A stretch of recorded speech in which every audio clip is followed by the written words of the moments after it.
계속해서 성령 충만한 공동체의 특징에 대해서 우리가 함께 나누고 있는데, 첫날에는 그 성령 충만한 공동체에 나타나는 그 특징은 성령의 역사로 무리가 한 몸, 한 공동체를 이룬다, 그런 내용을 나눴습니다.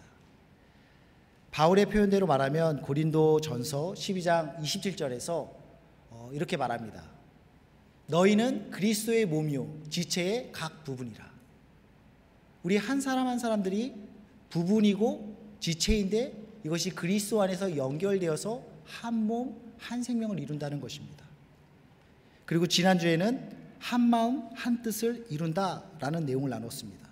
사도행전 4장 32절에 보면 믿는 무리가 한 마음과 한 뜻이 되어 모든 물건을 서로 통용하고 자기 재물을 조금이라도 자기 것이라 하는 이가 하나도 없더라. 성령 충만한 공동체 특징입니다. 한 마음이 되어진다. 오늘날 보면 비영리 단체라고 그러죠. NGO 단체라고 해서 여러 가지 정치적인 또는 여러 가지 이슈들에 대해서 목소리를 내는 그런 단체들이 있습니다. 근데 그 배경들이 천주교를 배경으로 하는 NGO 단체도 있고 기독교를 배경으로 하는 그런 NGO 단체도 있습니다. 평소 때는 각각의 신념과 각각의 목적을 따라서 행동을, 그런 일들을 도모합니다. 그러나 어떤 이슈에 있어서는 뜻을 같이 할 때가 있어요. 예를 들어서 낙태를 반대하는 법안을 통과한다. 이것을 위해서는 천주교를 배경으로 한 NGO 단체든 기독교를 배경으로 한 단체든 또는 불교를 배경으로 한 NGO 단체든 한 뜻이 되어서 똑같은 일을 위해서 열심을 내는 경우들이 있습니다. 그런데 이 사도행전 4장 32절에서 말하는 한 마음 한 뜻이 되었다. 이것은 각자의 정체성은 따로 있지만 그냥 일시적으로 또는 어떤 일을 위해서 잠깐 마음을 모았다, 그 정도가 아닙니다. 그 이상입니다. 어떤 사람이든 그 마음을 예수님을 믿고 예수님으로 가득 채워지는 것입니다. 내가 예수님을 믿고 내 마음이 예수님으로 가득 채워지게 됩니다. 너도 예수님을 믿고 그 영혼이 예수님으로 가득 채워지는데, 나를 채운 예수님, 내가 예수님의 생각으로 온 마음이 가득 차고 예수님을 믿은 이 친구도 예수님으로 가득 차는 것입니다. 내가 품은 마음도 예수님의 마음이요, 너가 품은 마음도 예수님의 마음이요, 같은 마음을 품어서 한 마음 한 뜻이 되는 것입니다. 이제까지는 나의 목소리, 나의 색깔을 드러냈는데 이제는 내가 예수님의 목소리를 냅니다. 예수님의 색깔을 드러냅니다. 내가 드러내는 목소리, 내가 드러내는 색깔도 예수님이요, 내 옆에 있는 지체들이 드러내는 목소리도 드러내는 색깔도 동일한 색깔인 거죠. 주님 안에서의 한 마음 한 뜻을 이루는 것입니다. 이와 관련해서 지난주에 안산선 목사님이 이 말씀을 나누면서 이러한 성령의 역사가 나타날 때에는 공동체 가운데 질서가 세워지고 일꾼이 세워지고 가치가 세워진다, 그렇게 나누셨습니다. 그 중에서 가치가 세워진다. 새로운 가치관이 그 가운데 확립되게 된다. 그래서 돈을 사랑하고 돈이 모든 것을 할 수 있다, 이렇게 믿는 것이 일반적인 사람들의 생각인데, 성도들은 그런 세상 사람들과 다른 모습으로 구분된 방식으로 살아가게 되는 거죠. 세상 사람들과 구분된 다른 가치관. 이전에는 세상 사람들과 동일하게 돈 있어야 살 수 있다, 한미천 잡아야 된다, 돈이 권력이고 돈이 힘이다 라고 외쳤다고 한다면, 이제는 그리스도 안에서 새로운 마음, 새로운 생각을 품어서 돈이라는 것은 가치를 위해서 사용되어져야 된다, 하나님 나라의 필요를 위해서 사용되어져야 된다, 기꺼이 내 것을 주를 위하여 쓸 수 있고 필요를 위해서 사용할 수 있는 것입니다. 그래서 45절 말씀에서 나온 것처럼 또 재산과 소유를 팔아 각 사람의 필요를 따라 나눠주는 역사가 나타날 수 있는 것입니다. 돈이 최고다 하는 그런 가치관에서는 그러한 삶을 살 수가 없습니다. 돈이 아닌 예수 그리스도가 최고의 가치로 그 가치를 붙잡는 자만이, 그런 공동체 가운데서만이 그러한 은혜가 나타나는 것입니다. 이것이 지난주까지 나눴던 내용입니다. 오늘은 성령 충만한 공동체의 특징 중에서 모이기에 힘썼다, 성령 충만한 공동체는 모이기에 힘쓴다, 이 사실에 대해서 나누기 원합니다. 특별히 1세기 초대교회는 두 가지 형태로 모였습니다. 첫째는 성전에서 모였고 둘째는 집에서 모였습니다. 두 가지를 놓고 우리 같이 나누기 원합니다. 모이기를 힘썼는데 46절 우리 같이 한번 읽어보도록 하겠습니다. 날마다 46절 말씀 시작. 날마다 마음을 같이하여 성전에 모이기를 힘쓰고 집에서 떡을 떼며 기쁨과 순전한 마음으로 음식을 먹고. 날마다 성전에서 모였다. 그리고 집에서 모였다. 성전에서도 모였지만 집에서도 모였다. 성전이라고 하는 것은 넓은 곳이죠.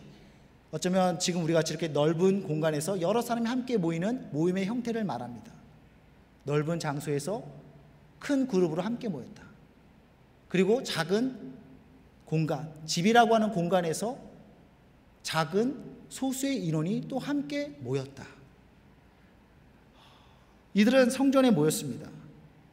주석서에 보면 이들이 매일 모였던 그 성전은 이방인의 뜰 동편 끝에 있었던 솔로몬 행각, 성전의 한켠에 있는 솔로몬 행각에서 모였을 것이다. 그렇게 얘기를 합니다. 그곳에서 성도들은 날마다 모였는데 그들이 모여서 무엇을 했을까요? 그들은 말씀에 보면 솔로몬 행각에 모여서 복음을 가르치고 복음 전하기에 힘썼습니다. 사도행전 5장 42절 그들이 날마다 성전에 있든지 집에 있든지 예수는 그리스도라 가르치기와 전도하기를 그치지 아니하리라. 성전에 모여서 가르치고 전도하기 힘썼는데 그 내용이 무엇이었느냐? 예수 그리스도였다는 거죠. 예수 그리스도. 그것은 예수님께서 예루살렘에 머무실 때에 그 예수님께서 성전의 한켠 그 솔로몬 행각에서 가르치시고 하나님 나라를 선포했던 그 행적을 따르는 그 제자들의 모습이었습니다. 그래서 요한복음 10장 23절에 보면 예수께서 성전한 솔로몬 행각에 거하시니, 예수님은 예루살렘에 거하실 때에 그 솔로몬 행각에서 많은 사람들을 모인 그 가운데서 당신을 가르치시고 복음을 선포하셨습니다. 양은 목자의 음성을 듣나니 내가 너희에게 영생을 주노라. 그렇게 당신을 드러내시고 복음을 선포하셨습니다. 그 모습을 봤던 제자들이, 그 모습을 보았던 성도들이 그 예수님을 따라 그 성전에 모여서 그 복음, 예수 그리스도를 전하고 가르치는 것입니다. 사실 예수님은 성전뿐만 아니라 어디서나 그 복음을 선포하시고 전하셨습니다.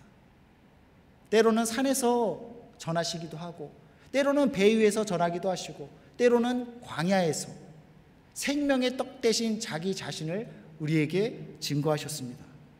그리고 제자된 그 성도들이 동일하게 성전에 모여서 생명의 떡 대신 예수 그리스도를 가르치는 것입니다. 여러분, 우리가 왜 모여야 되는 줄 아십니까? 바로 생명 대신 예수 그리스도, 우리의 구주 대신 예수 그리스도를 나누고 가르치고 증거하기 위함입니다. 사도행전 2장 36절에 보면 그런즉 이스라엘 온 집은 확실히 알지니, 여러분 읽습니다. 시작. 십자가에 못 박은 이 예수를 하나님이 주와 그리스도가 되게 하셨느니라. 하나님이 예수님을 주와 구원자로 세우셨다. 그러므로 우리는 예수님을 구원자로, 주인으로 인정하고 받아들여야 되는 것입니다. 우리가 모여서 하는 게 뭐냐? 가장 중요한 목적이 뭐냐? 이 사실을 확인하는 거예요. 예수님이 우리의 주인이시구나. 예수님이 우리를 구원하셨구나. 이것을 다시 한번 확인하고 인정하고, 그리고 그 주님이 우리의 주인 대신 그 주님께 우리의 삶을 맡기는 그 다짐하는 시간이 바로 이 예배의 자리입니다. 하나님이 예수를 구원자요 주인으로 삼으셨다. 혹시 이 메시지를 처음 들어보신 분 계신가요? 아마 다 이미 여러 차례 들어본 메시지라고 생각합니다. 그럼에도 불구하고 우리가 또 모여서 이 메시지를 나누고 가르치고 전해야 될 이유는 무엇이냐? 혹시라도 아직 이 메시지를 듣지 못한 사람이 있다면 그가 듣도록 하기 위함입니다. 예수님이 구원자이고 주님이시다. 그리고 이 사실을 알지만 온전히 예수님을 주인으로 모시지 못하는 우리 자신이 온전히 예수님을 주인으로 섬기도록 우리 스스로를 다듬기 위해서, 우리 스스로를 다시 각성시키기 위해서 우리는 다시 이 복음 앞에 서야 하는 것입니다. 내 마음 그리스도인의 집, 내 마음 그리스도인의 집이란 책이 있습니다. 이것은 우리가 예수님을 영접하고 예수님을 주인으로 모시는 그 과정을 우화적으로 표현한 그런 책입니다. 주인공이 예수님을 그 마음의 집으로 예수님을 모십니다. 집에는 여러 공간들이 있잖아요.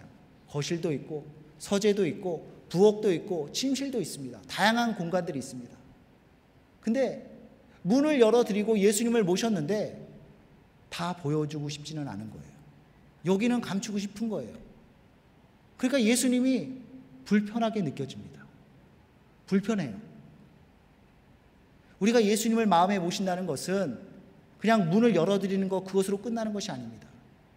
침실, 서재, 부엌 이런 곳으로 다닐 수 있게 하는 것이, 그게 주님을 마음에 모시는 것이 아닙니다. 이 집의 주인이 예수님을 인정할 뿐만 아니라 집 문서를 이것이 주님 것입니다, 주님께 드리는 명의 이전하는 그 모습이 참다운 주님을 우리의 주인으로 모시는 행동인 것이죠. 우리는 그 예배를 통해서 주님이 우리의 주인 되심을 인정하는 것입니다. 사도 바울은 이것을 다음과 같이 말합니다. 로마서 12장 1절 말씀, 우리가 잘 아는 말씀이죠. 우리 같이 한번 읽어보도록 하겠습니다. 시작. 그러므로 형제들아, 내가 하나님의 모든 자비하심으로 너희를 권하노니 너희 몸을 하나님이 기뻐하시는 거룩한 산 제물로 드리라. 이는 너희들이 영적 예배니라. 하나님이, 예수님이 우리의 주인 되신다, 이것을 사도 바울은 이렇게 표현했어요. 너희 몸을 하나님 기뻐하시는 거룩한 산 제물로 드리라. 이것이 우리가 드릴 영적 예배다. 여러분, 우리 자신을 거룩한 산 제물로 드리는 것이 예수님을 주인으로 모시는 우리가 가져야 될 모습이고, 또 이 예배를 통하여서 우리가 행하는 모습입니다. 행해져야 될 내용이라는 것이죠. 제사의 핵심은 제물이 죽는 것입니다. 구약시대의 제사를 보면 양을 드릴 경우도 있고 소를 드릴 때도 있는데, 그 양을 또는 소를 잡아서 가죽을 벗깁니다. 각을 뜹니다. 그리고 제단 위에 올려놓고 불을 태웁니다. 짐승을 잡아 각을 뜨는데 그 짐승이 살아 있을 수 있을까요? 살에서 살과 뼈를 발라내는 과정입니다. 작업입니다. 그렇게 올려진 제물이 살아 있을 수 있겠습니까? 혹시 설사 그 제물이 그 제단 위에서 살아 있다 할지라도 불에 태워지는 과정 속에서 완전히 죽어질 수밖에 없습니다. 그런데 하나님은 완전히 태워지는 그 제물이 타는 그 향기를 기쁨으로 받으십니다. 그게 제사이고 그게 하나님을 높여드리는 예배인 것입니다. 우리가 이 예배 신앙을 통해서 그 과정을 걷는 거예요. 내가 죽어지는 과정을 겪는 거예요. 내 생각과 내 뜻과 내 욕심이 하나님 앞에서 완전히 죽어지는 것입니다. 완전히 죽어져야 하나님이 받으시는 제물, 제사가 될 수 있는 것입니다. 또 하나, 제물이 완전히 죽어져야 되는데 그 제물을 죽이는 것은 누구냐? 구약시대에 보면 범죄한 내가 나의 죄를 양에게 희생제물에 전가하기 위해서 그 제물을 가지고 옵니다.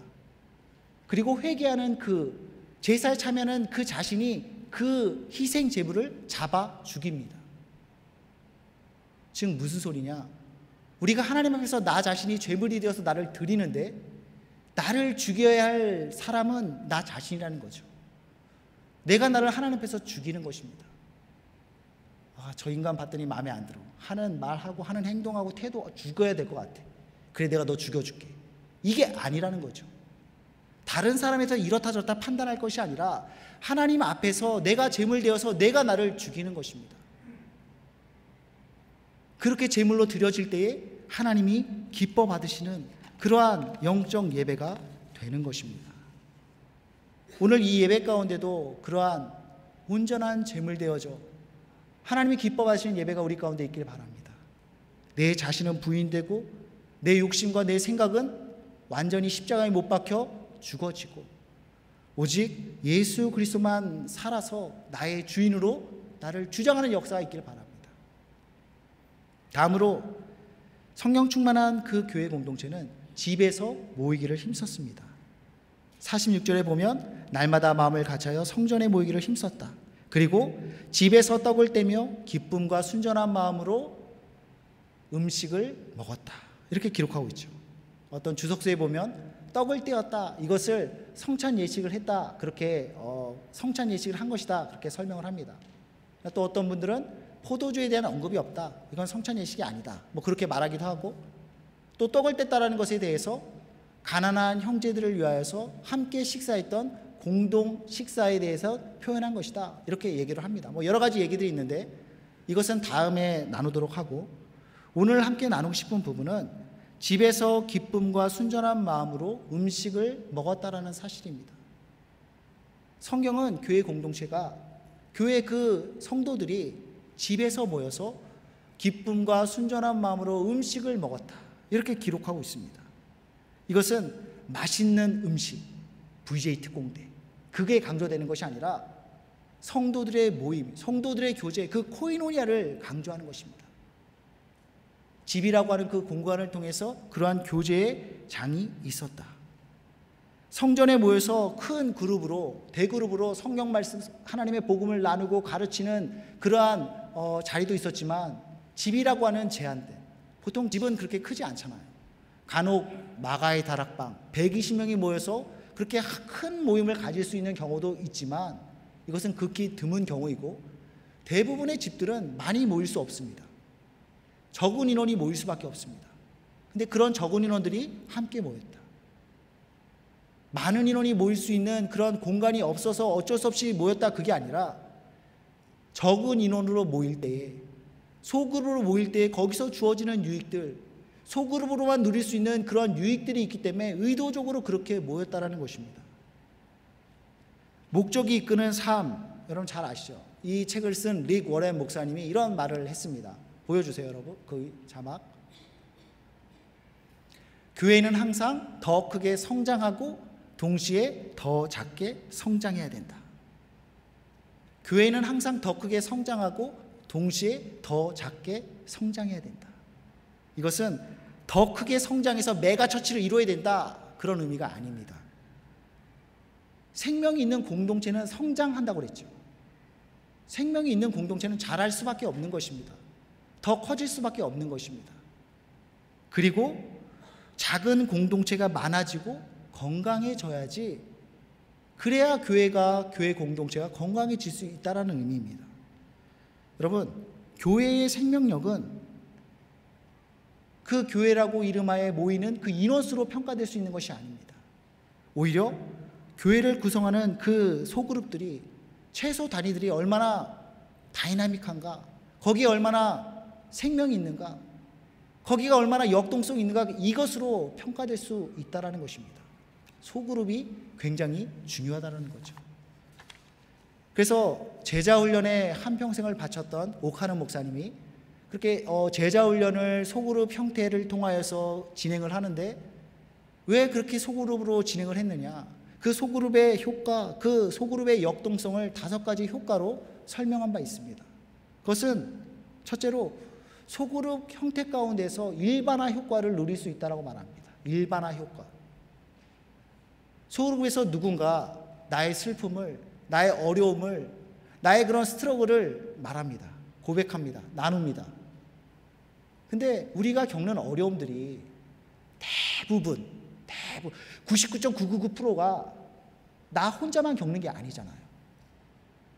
누군가 그것에 대한 비슷한 경험, 그거 비슷한 좌절, 비슷한 어려움 가운데 있는데, 누군가 그 얘기를 들으면서 내가 겪고 있는 일이 나만의 문제가 아니구나, 이것이 나만의 어려움이 아니구나 라고 이렇게 알게 됩니다.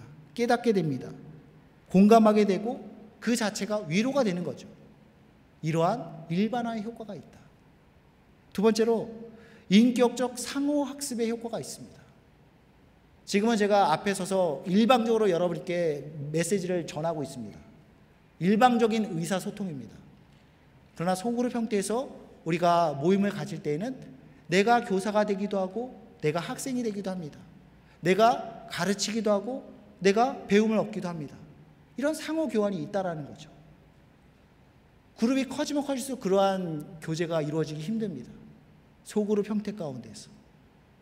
그러면 뭐가 있냐면 내가 가르치기도 하고 내가 배우는 그러한 과정 속에서 적극적으로 그 모임의 그 내용에 참여하게 됩니다. 당연히 그 효과가 달라질 수밖에 없겠죠. 설교를 아무리 잘해도 보통 전문가들이 그렇게 얘기를 해요. 일방적인 전달에서는 아무리 잘 전달해야 70%밖에 전달되지 않는다. 그런데 소그룹에서 상호적인 그런 커뮤니케이션을 통해서는 그것보다 훨씬 더 잘 전달되어질 수 있고 더 잘 배울 수 있다는 것입니다. 인격적 상호학습 효과. 세 번째로는 모방의 효과가 있습니다. 구성원 중 한 명이 예수님께서 아침 일찍 일어나셔서 산에 가셔서 기도하셨다. 이것에 막 도전을 받았습니다. 그래서 새벽 기도를 시작합니다. 기도를 통하여서 하나님과의 예수님과의 그 관계가 깊어지고 기도의 응답이 이루어집니다. 그래서 그것을 나눕니다. 그 나눔을 듣고 있는데 나랑 다를 바 없는 애인데 나랑 생활 패턴이 비슷한 애인데 제가 저런 은혜를 누리네? 저런 기도의 응답을 받네? 나도 해볼까? 그런 도전을 준다라는 것입니다. 그래서 서로를 닮는 그러한 효과가 공동체 가운데 있는 거죠. 네 번째로는 그룹 응집의 효과가 있습니다. 나 혼자서는 하지 못하는 것을 함께 하기 때문에 할 수 있는 거죠. 시간이 가면 갈수록 소그룹 간의 그러한 관계가 견고해지면 견고할수록 그 공동체의 응집력도 더욱더 견고해집니다. 그래서 평소 때 같으면 혼자서는 새벽기도 갈 생각도 안 하고 가봐야지 생각을 해도 일어나지 못하는데 소그룹이 으쌰으쌰 가자 하면 어느새 자기도 모르게 가게 되는 거예요. 은혜의 자리에 같이 나가게 되는 거예요. 실제로 그런 일이 있습니다. 태어나서 새벽 예배라는 것을 갈 생각을 한 번도 안 해본 청년이 소그룹이 다 같이 가자 그러니까 얼떨결에 따라왔어요. 이것이 소그룹이 갖는 특별히 소그룹 가운데 그룹의 응집력의 효과라고 할 수 있는 거죠. 소그룹 가운데 그러한 효과가 있다. 마지막으로 터치의 효과가 있습니다. 소그룹 가운데 우리가 서로 얘기하고 듣고 하잖아요. 웬만하면 소그룹 가운데 서로의 이름을 알 수 있습니다. 내가 말하기도 하고 내가 듣기도 하는데 그런 관계가 점점점 깊어지면서 그런 관계 속에서 기본적인 그냥 처음 만나는 단계 속에서는 주로 정보를 교환합니다. 그냥 사실적인 얘기들, 날씨들, 성경에 이런 내용이 있더라. 이 정도에서 멈춥니다. 근데 관계가 더 깊어지면 그 다음부터는 자신의 생각도 얘기하게 됩니다. 난 이렇게 생각해. 난 저렇게 생각해. 관계가 더 깊어지면 속에 있는 감정들을 말하게 됩니다.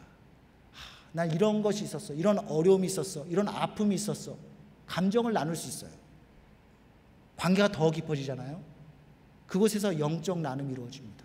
하나님의 역사하심과 하나님과의 은밀했던 그런 교제의 기쁨들, 그것들이 나눠져요. 그러면서 서로 가운데 처음에는 생각이 틀리고 처음에는 감정이 막 혼자 외롭기도 하고 벽에 부딪히는 것 같이 느꼈던 그런 마음들이 서로의 생각들이 이해되어지고 서로의 감정들이 용납되어지고 영적인 교통이 성도의 교통이 이루어지면서 내가 이해받고 있구나, 내가 용납되어지고 있구나, 그러한 터치를 받게 됩니다.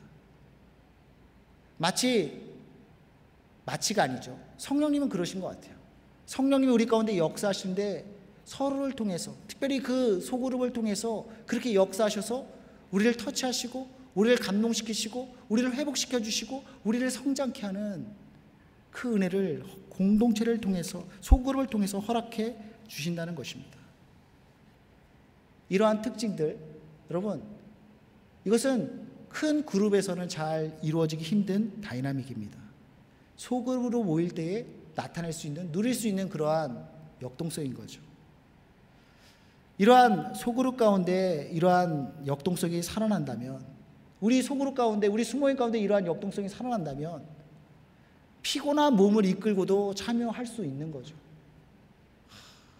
주로 청년부는 금요일 날 모이는데, 불타는 금요일, 우리 붉은 보내자 막 옆에서 이렇게 유혹을 하고 꼬드겨도 그 순모임 가운데 이해되어지고 용납되어지고 성령님의 터치를 누리는 그 소그룹을 놓칠 리가 없겠죠. 그러한 역사가 나타난다는 것입니다. 물론 소그룹으로 그냥 묶어 놓는다고 해서 무조건 그런 역사가 나타나지는 않습니다. 근데 이 가운데 청년부 안에서만 순모임을 여러 차례 경험해 보신 분들 생각해 보세요. 여러분이 몸담았던 그 소그룹 가운데에서 그러한 다이나믹을 경험한 그러한 공동체, 그런 순회서의 경험도 있을 것이고, 또는 순모임 가운데 있지만 그런 다이나믹을 느끼지 못했던 그 소그룹의 경험도 있을 것입니다. 근데 이 생명력이 느껴졌던 그 순모임 가운데서 여러분 얼마나 많은 것들을 경험하셨습니까? 우리 청년들뿐만 아니라 많은 경우 우리 성도들의 신앙이 성장하는 데가 어디냐? 그런 소그룹 형태에서 터치되어질 때 거기서 배우고, 거기서 성장하고, 거기서 은혜를 경험하고, 거기서 하나님의 손길을 느낍니다. 저는 설교하는 목회자로서 설교 가운데 그런 역사가 일어나는 줄 알았어요. 아니더라고요. 성도들의 교제 가운데서 믿음의 교제가 너희 가운데 선을 알게 하며 예수 그리스도께 이르도록 역사하느니라. 그 믿음의 교제 가운데 그런 역사가 나타난다는 것입니다. 여러분, 그럼 질문을 던지지 않을 수가 없겠죠. 왜 어떤 소그룹에서는 그런 다이나믹이 살아나고, 왜 어떤 소그룹에서는 왜 그런 다이나믹이 살아나지 않을까? 우리는 이미 그 답을 알고 있습니다. 사도행전은 성령님에 의한 역사가 기록되어 있는 책입니다. 성령의 역사하심으로 교회가 탄생되어졌고, 성령님의 역사하심으로 그 소그룹들이 그러한 역동성을 가질 수 있었습니다. 성령님의 역사하심이 있을 때에 소그룹 가운데 그런 역동성이 살아난다는 것입니다. 여러분,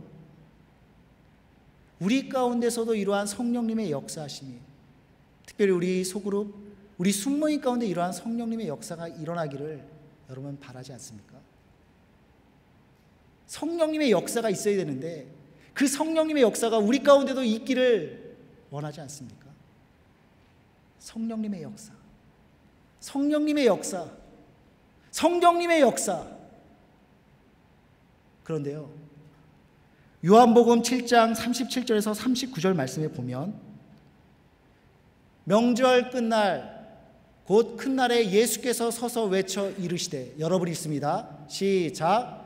누구든지 목마르거든 내게로 와서 마시라. 나를 믿는 자는 성경에 이른 것 같이 그 배에서 생수의 강이 흘러나오리라 하시니, 이는 그를 믿는 자들이 받을 성령을 가리켜 말씀하신 것이라.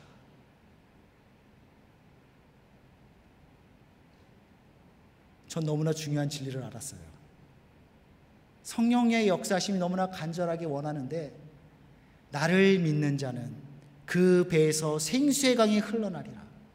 나를 믿는 자는 그 배에서 성령의 강이 흘러나리라. 이 가운데 예수님이 나의 구주이심을 믿고 고백하는 그 고백이 있었다면, 여러분의 그 영혼 가운데 이미 생수의 강 대신 예수 그리스도 또한 성령님이 우리 가운데 흐르고 역사하고 있다는 사실입니다. 흐르고 있어요. 성경에 기록되어 있는 예수님이 친히 하신 말씀입니다. 나를 믿는 자는 그 배에서 생수의 강이 흘러나리라. 그 생수의 강은 성령을 말하는 것이다. 그렇게 친절하게 설명까지 해주세요. 여러분, 그런데 우리가 기억해야 될 사실이 있습니다. 성령께서 충만하게 역사하신다고 하여서 모든 것이 자동적으로 이루어지는 것은 아니다. 예를 들어서 성령의 역사하심이 있어야 생명이 있을 수 있습니다. 성령의 역사하심이 있었기 때문에 초대교회의 그 무리들이 한 몸을 이루었고 생명으로 거듭날 수 있었습니다. 성령의 역사심이죠. 그런데 생명이 탄생하기 위해서는 해산의 고통이 있어야 된다는 것입니다. 생명이 있는 공동체는 성장한다고 그랬죠. 성령의 역사심으로 생명을 갖고 성령의 역사심이 있는 공동체가 성장할 수 있는데, 성장에는 성장통이 있기 마련입니다. 성장통 없는 성장은 없다라는 거죠. 생명을 낳기 원하는데 그 생명을 낳기 위해서는 해산의 고통이 함께 있어야 하는 것입니다. 성령의 역사심으로 마리아가 예수님을 잉태했습니다. 그런데 마리아가 성령으로 잉태되었기 때문에, 예수님을 잉태했기 때문에 아무런 해산의 고통 없이 그 예수님을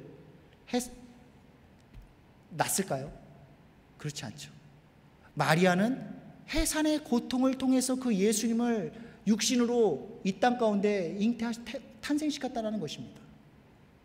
성장에는 성장통이 있고 생명의 탄생에는 해산의 고통이 있는 것입니다.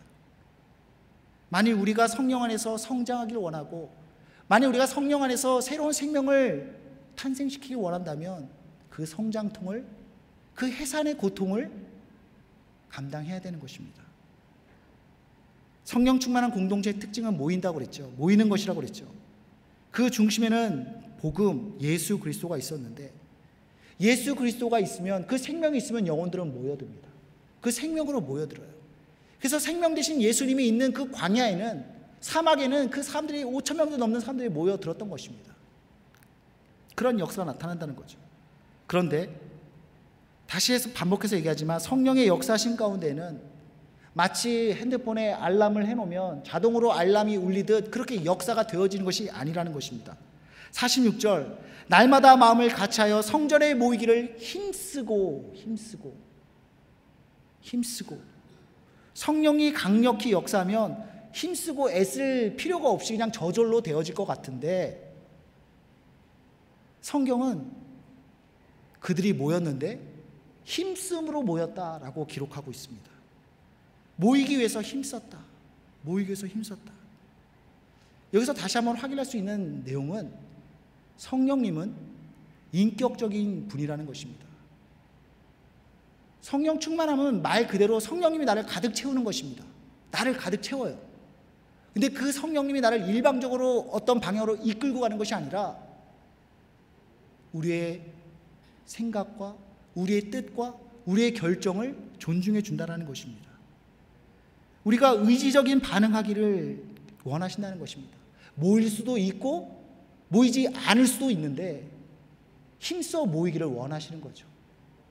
근데 성령의 사람들은 의지적으로 힘쓰고 애씀으로 모이기에 힘썼던 것입니다.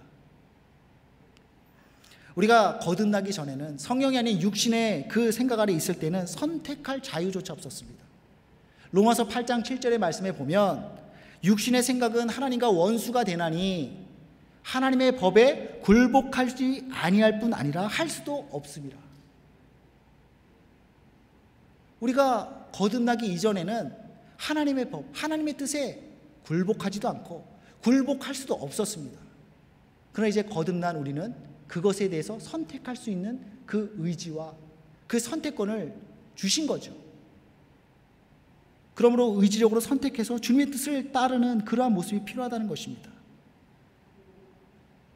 성령 충만한 공동체의 특징, 나타나는 여러 가지 특징이 있다고 그러는데, 다르게 말하면 한 몸 한 생명을 이루고 한 마음 한 뜻이 되고 하나님을 찬양하고 날마다 구원받은 자들이 더해지고 모이기에 힘쓰고, 그러한 것들이 저절로 이루어지는 것이 아니라 하나님이 주신 자유의지로 내가 선택해서 한 몸을 이루기 위해서 힘쓰고 한 마음 한 뜻을 이루기 위해서 힘쓰고 모이기를 위해서 힘쓰는 그러한 반응이, 의지적인 반응이 우리 가운데 있어야 하는 것입니다. 여러분, 우리는 힘써 변화를 받아서 하나님의 선하시고 기뻐하시고 온전하신 뜻이 무엇인지 분별해야 됩니다. 판단해야 됩니다. 선택해야 됩니다. 이것은 지극히 우리의 의지적인 요소가 드러나야 되는 부분입니다. 그걸 우리에게 요구하세요. 누가복음에 보면 예수님께서 기도하시는데 예수님이 힘쓰고 애씀으로 기도하십니다. 누가복음 22장 44절, 예수께서 힘쓰고 애써 더욱 간절히 기도하시니 땀이 땅에 떨어지는 핏방울같이 되더라. 힘쓰고 애써 기도했다. 아니, 예수님, 성령님 그 자체잖아요. 성령 충만한 그 이상으로 성령님입니다.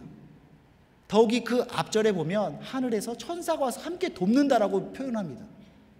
성령 충만하고, 아니 성령님이신 예수님이고 천사가 돕는데 그럼 기도가 저절로 돼야 되는 거 아닙니까? 근데 예수님은 힘쓰고 애씀으로 기도에 참여하고 계십니다. 하나님의 뜻에 순종하고 있습니다.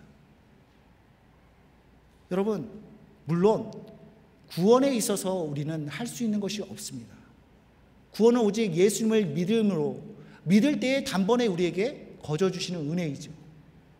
그러나 예수님 믿은 후에 우리는 우리 안에 역사하시는, 우리 안에 주장하시는 그 성령님께 반응하는 것이 필요합니다. 의지적인 결단이 필요합니다. 우리에게 그 선택권을 주셨어요. 그러므로 우리는 그것에 순종하기 위해서는 의지적인 결단과 수고함과 애씀으로 그것을 감당해야 되는 것입니다. 왜냐하면 거듭났다 할지라도 여전히 우리는 죄의 영향력 아래 있거든요. 하나님의 뜻을 따르는 것 자체가 그 죄의 본성을 거스르는 행위입니다. 저절로 되지 않습니다. 힘쓰고 애써야 됩니다. 모이기 위해서 힘쓰고 애써야 되고, 한마음 한뜻을 이루기 위해서 힘쓰고 애써야 되고, 한몸 한생명을 이루기 위해서 힘쓰고 애써야 되는 것입니다. 그래서 힘들어요. 그래서 지쳐요. 그래서 많은 사람들이 그것을 손 놔버리는 경우도 있습니다. 여러분, 그러나 우리 안에 성령의 역사하심이 있는 줄 믿습니다. 이는 우리의 힘으로 되지 아니하고 우리의 능으로 되지 않습니다. 의지적으로 해야 된다라고 하는데, 그래서 내가 의지를 다듬고 결의를 다듬고 하겠다, 안 돼요. 힘으로 되지 아니하고 능으로 되지 않습니다. 그러나 하나님의 성령으로 나의 신이 이것을 가능케 하신다, 주님께서 약속해 주십니다. 우리는 그 성령님을 의지하여서 예수를 믿는 자, 그 배에서 흐르는 그 생수의 강, 그 성령님을 의지하여서 주님의 뜻에 순종하고 그 길을 걸어 나가는 것입니다. 그럴 때에 성령 충만한 그 공동체의 모습이 우리 가운데에 나타나게 되는 것입니다. 말씀을 정리하도록 하겠습니다. 성령 충만한 공동체의 특징에 대해서 말씀을 나누면서 그런 생각이 들었습니다. 우리가 오늘 읽은 이 본문 가운데 나오는 교회 공동체의 모습 참 이상적이다. 참 이상적이다. 근데 거기서 끝내고 싶진 않고요. 이것이 우리 공동체의 모습이 됐으면 좋겠다. 이것이 우리 공동체의 모습이 되었으면 좋겠다. 기도했습니다. 하나님, 우리 공동체가 그런 공동체 되게 해주십시오. 우리 가운데 기사와 표적이 많이 나타나고, 우리 가운데 하나 되어 한 몸 되고 한 뜻이 되며, 우리의 가진 것을 필요를 위해서 기꺼이 나눌 수 있고 사용할 수 있는, 모이기에 힘쓰며 성전에서 모이고 집에서 모이며 하나님을 찬양하고, 또 모든 교회 밖의 사람들로부터 칭찬 듣는, 그래서 날마다 새로운 영혼, 구원받는 영혼이 새로워지는 그런 공동체 되게 해주십시오. 이것은 우리가 만들 수 있는 공동체가 아닙니다. 성령님께서 역사해 주셔야 가능한 일입니다. 나를 믿는 자는 그 배에서 생수의 강이 흐르리라. 그 생수는 성령을 가리킵니다. 우리가 할 수 없는 그 일을 이루실 성령님이 이미 우리 안에 역사하고 있습니다. 우리 공동체 안에 역사하고 계십니다. 그 성령님 의지하여서, 그리고 내가 결단하고 의지로 주님 앞에 힘쓰고 애쓰는 모습으로 그러한 공동체, 그러므로 소망 없는 이 땅 가운데 소망이 될 수 있는 하나님의 교회로, 하나님의 공동체로 견고히 설 수 있는 우리 모두가 되기를 바랍니다. 기도하겠습니다. 하나님, 성령 충만한 공동체에 나타나는 특징들에서 함께 나누었습니다.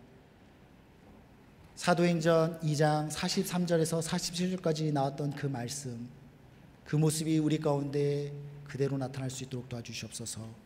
이는 성령님이 이루시는 일입니다. 이미 우리 가운데 역사하시는 그 성령님께서 우리 한 사람 한 사람을 주장하사 우리로 한 몸 되게 하시고 우리로 한 마음 한 뜻 되게 하시고 우리 가운데 모이기를 힘쓰며 내 것을 주장하지 않고 필요에 따라 또 주님의 나라를 위하여 기꺼이 드리며 나눌 수 있는 하나님을 온몸으로 찬양하고 그러므로 주변 사람들에게 칭찬받는 날마다 구원받는 자들이 더해지는 그러한 하나님의 공동체 될 수 있도록 축복하여 주시옵소서. 예수님의 이름으로 기도드립니다. 아멘.